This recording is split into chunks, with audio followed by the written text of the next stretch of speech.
नमस्कार भोजपुरिया जहान आज की इस रिपोर्ट में मैं आप सबको बताने जा रही हूँ कि पावर स्टार पवन सिंह की एक फ़िल्म आने जा रही है। जैसा कि आप सभी पोस्टर देख ही रहे हैं।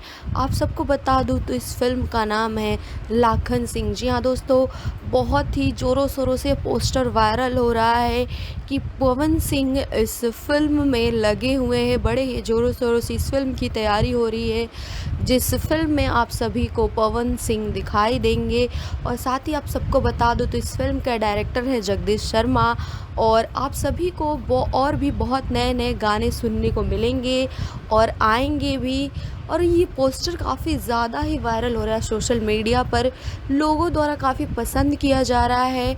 और अभी देखते हैं आगे क्या-क्या अपडेट आती है, क्या कौन-कौन से नए-नए गाने आते हैं, पावर स्टार पवन सिंह को किस लुक में देखा जाएगा।